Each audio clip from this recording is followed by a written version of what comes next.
Hey guys, it's me here with your weekly update because I'm still in a cast. And also, I got a lot of great feedback about the video from last week. So keep sending that to me because if we like it and it's working and it's effective, I may just continue doing it even once my cast is off. Because my goal and my hope is that we all, just we walk into Sundays feeling confident, knowing, hey, we know what's happening. And, even though I don't serve in this space, I know what's going on in there. And I just want everybody to feel like, hey, we're a team, so we're supporting each other. So yeah. So again, keep sending me you guys that feedback. I would really, really appreciate it. And I will post all of these on our Facebook page. So even if you're like, oh, I didn't serve that Sunday, so I didn't really watch it, go back and watch the previous ones. I would watch it even if you're not serving because some of the things I talk about go beyond just this Sunday. And so you don't want to miss out on something because you didn't watch a video. So, all right, so a couple things. So first things first, our KidVenture hoodies are in. Woohoo! So for those of you who ordered one, they will be available Sunday for you to pick up. And yes, they are approved for wear in the classroom on Sunday, so a t-shirt or a hoodie. For those of you who did not order one, I ordered some extra, so you can still get in on the deal to order some. I ordered some of every size, so there's lots of options available. I also ordered some kid sizes ones. So seeing Abby run around, she looks so cute in hers. So if you guys want to order some for your kids, that's fine. Or we can even let parents in on the deal. So limited quantity. If we sell out of something and then we get enough interest, I can always do a second order. But I want to get through everything that I ordered first before we order more. So get your KidVenture hoodie. They're really soft. They're really fun. They're really cute. So I'm really enjoying mine. So I'm not wearing mine today because I don't want to stretch it out with my cast. So the second thing I wanted to run by you guys real quick was our discipline policy. And this pretty much affects most of our classrooms. So even with our younger kids, if you're really struggling with something, you kind of modify a little bit because, you have to do everything within age appropriate limits. But I just wanted to make sure, just remind you guys of this tool that you have and just kind of how we view discipline. Ultimately, our goal with any discipline is to remain connected to the child and to make them feel like they are wanted and desired to be a part of our program. And honestly, whatever is going on, chances are we're not aware of the whole situation. What's going on in the lives of our kids outside of Sunday, we don't always know, or you guys don't always know. And so we always want to just hold everything with grace and with mercy with the kids. So even though, you may hear the policy and think, oh, that feels a little harsh, just know the intent behind it is to always remain connected to the kid and to always be able to give them space to process through what's going on so that we can help them to engage in our environment well and also not to be a distraction to the other kids in the classroom. So, just so you know, so it's a basically we call it like a three strikes and you're out policy. So the first strike, what happens is the first strike is you guys as the teachers and leaders in the classroom would address the issue with the kids. So you can, if really quickly pull them aside. If somebody else is teaching you, one of the helpers can pull them aside real quick and say, hey, what's going on? I need you to participate. If you can't participate, I need you to take like a quick 2 minute timeout, reset yourself, and then come back to the environment. And then hopefully most of the time the kids will be like, okay, that's fine, or they'll be like, oh yeah, I know. Um, and they hear, and then the second step is so they come back and then say they start to act up again, and you're like, hey, what's going on? That's when you guys actually need to get the captain because the reality is I can't have you guys always constantly engaged and focused on this one kid and ignoring the other kids. It's not that this one kid's not important, they actually really are. But the reality is if there's only two teachers and 20 kids in the classroom, there's 19 kids now running around the room while a teacher's trying to teach, and you guys are really needed to help engage those other 19 kids. So that's where your captain is really going to be valuable and helpful for you guys. So grab your captain, and they will be able to talk again. Again, the goal is like not like they may not remove the kid from the class, they just will pull them to the side, or they may actually remove them so that they can have a deeper conversation with, hey, what's going on? How's life? How's life for you? What's going on in the classroom? Like, again, all with the goal of trying to get the kid to come back in wanting and ready to re-engage with what's happening.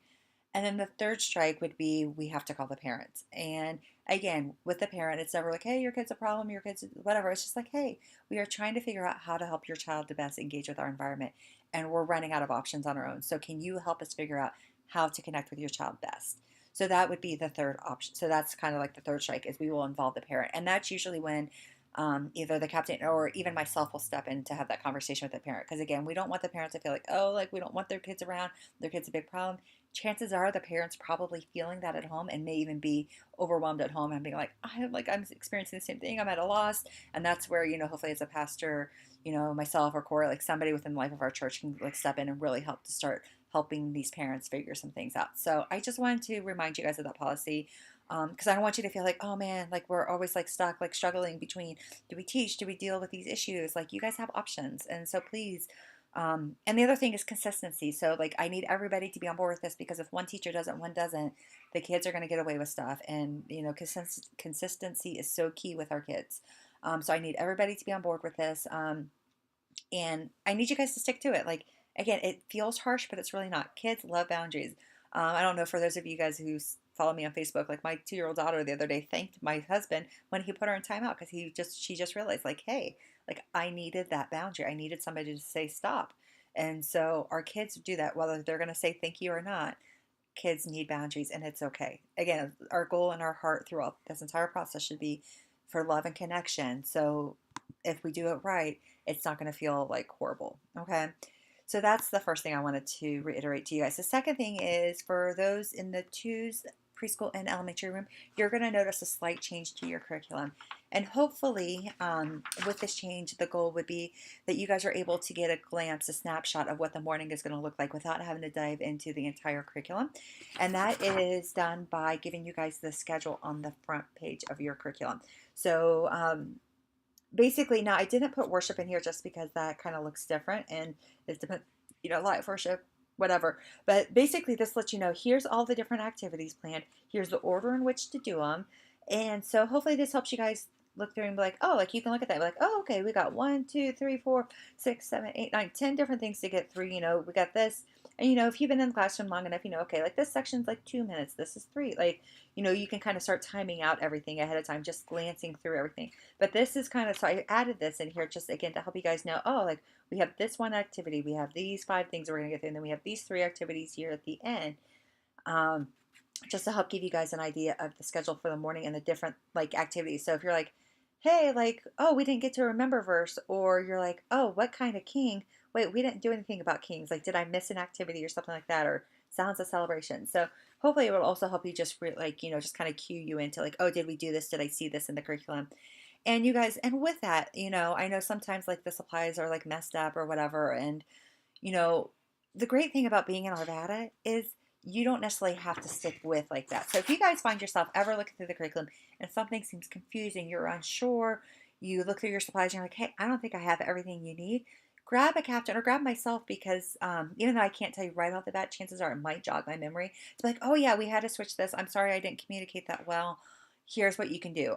So that's another way we can support you guys on a Sunday morning is we can, if you guys are feeling confused, or if you're like, hey, we have these Alka-Seltzer tabs, I don't know what to do with them, or we have it, or it's written in the curriculum, but I don't see it, grab us, because we may know what happened. Like we may have had to move things, or, I may have gone to go put them in the bins, and for some reason, I don't know.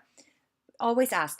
You guys don't just sit there and struggle through something without asking first, because you never know. Like we may be able to help you, or, just, you never know. So please, please, please, please, you guys keep reaching out and asking, like, hey, we don't see this. So, it's our goal between my captain and myself is to make sure you guys have everything you need on a Sunday morning to do what you need to do, because the reality is what we do on a Sunday morning is the most important thing we could be doing as a community, but it can't happen without you. You guys are the reason why this ministry is so awesome. And I fully, fully believe that. And I believe that about every single one of you guys who are serving. Like, by bar none, KidVenture is the best team ever in Arvada. And so I'm like trying to do whatever I can do to make this like the best experience for you guys. So just you guys keep continuing to let us know where you're feeling stuck. For those of you guys who filled out the survey a few weeks ago, thank you so much. That was actually very amazing feedback, and really, it was what I needed to hear. So you guys, I just wanted to say thank you for filling that out. If you're sitting here listening, just like, oh shoot, I forgot to fill that out. I don't know if Alyssa kept it open, but you can still just email me your thoughts about everything that we do, or we can grab coffee on one of our on the Sign Up Genius or something like that. So please continue to give feedback on a weekly basis about your experience, because again, it is my goal to make this to be the best experience, because I believe I have the best team. I want to make this feel like it's the best for you guys. So keep giving that feedback. Keep pushing for the things that you need. We'll get there. Okay. Um, the other thing, oh, March 18th. So that's actually going to be in 2 weeks from this upcoming Sunday. So it'll actually be whoever's on this Sunday, it'll actually be your Sunday again. It's our next Sunday is a fun day, which if you guys have been through any of those with us, that's like our PJ Sunday. We did Superhero Sunday. Um, I actually can't remember some of the other ones we did. But this time, March 18th, it's actually going to be your favorite storybook character. And because, I mean, why not come dressed as your favorite storybook character when you're hearing the best story ever? And that's the story of Jesus. So, yeah, so we want the kids to come dress as their favorite storybook character if they can. Or, I mean, they can get as imaginative with it as they want or as literal with it as they want. Um, you guys, I want to see you guys dress up. I might have a prize for whoever dress up with the best storybook characters. So, and I might even, if anybody wants to start a poll on our Facebook page about what character you guys want me to dress up as, go ahead and do it. Maybe you guys can convince me to dress up as something too. But, so yeah, but you guys, I want you guys to get into these things too, right? As we get into them, have more fun with it. Kids will have fun with it. We are the ones who bring the fun to the kids. So when we do these things, please, yeah, please try to participate. It's just a fun way to bring something like fun and different. But that reminds me, elementary team, how are you guys doing on your traditions? For those of you who don't serve in elementary, I don't know if you guys know, but they do a bucket with pom-poms in it that the kids can earn as a group. And then once the buckets are full, the kids earn a party. And so it would be fun if we can somehow connect their party to Storybook Sunday. But I don't know where you guys are at. So if you guys can check on them this week and let me know, see if you can somehow come up with some fun incentives for the kids to really earn those pom poms, that would be great. And the next thing is Easter Sunday. So for those of you guys who do not know or have not realized this, Easter Sunday is on Sunday, April Fools. Oh, which honestly, the easiest way to spend that, right, is Jesus played the greatest joke ever, right? He didn't die. He rose from the dead. So, what better way to celebrate Easter or April Fools than to celebrate the fact that Jesus is alive? But with that, for those of you who have been around for a while in Arvada, you guys know in the past we've done a Saturday night and a Sunday morning service. This year we're just going to do Sunday morning services, but we still have to do three. Last year we had 200 kids alone between our three services, and so we need to make sure we have space for all of our visitors. And so I'm asking for all hands on deck this week or for that week. We're going to do, oh gosh, I forget what times we're going to do. Let me look it up real quick. Oh shoot, no, I think I have it on an email. Anyways, but we're going to do for the first two services, we're going to do birth through fourth grade, and then the last service will have our epic class join us. So again, if you're around, even though you're not already, some of you guys are already scheduled, so you guys are good to go where you're at.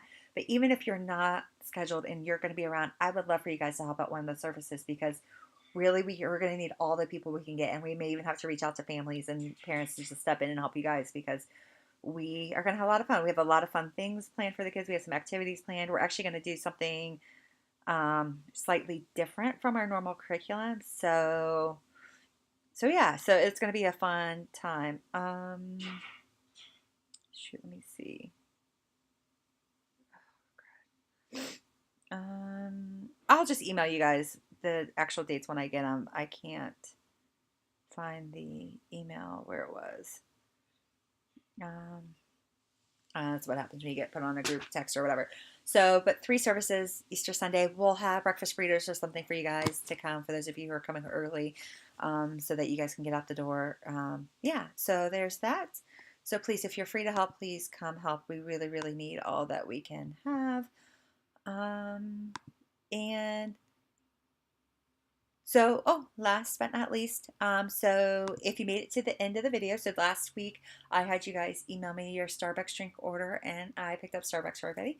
So if you made it this far, there's two things I want you guys to email me with. Number one, if you guys have any sort of prayer requests or any ways that I can be praying for you, supporting you, please let me know. Email it to me, text it to me.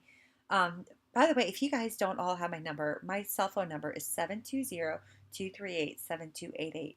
And the reason why I'm giving it to all of you guys is because I'm here for you. So if you ever need anything, please feel free to text me, and don't ever hesitate to be like, oh, we're bothering her. Like, not a bother. I'm here to support you guys. Like, that is my role.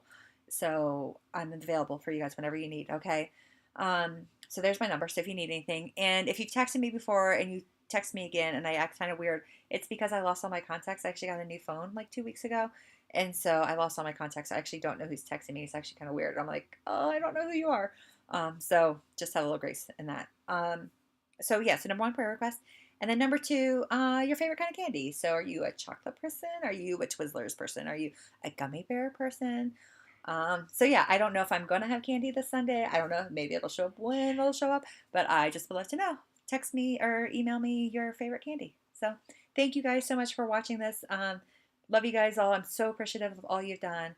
And I can't wait to see you Sunday. Thanks. Bye.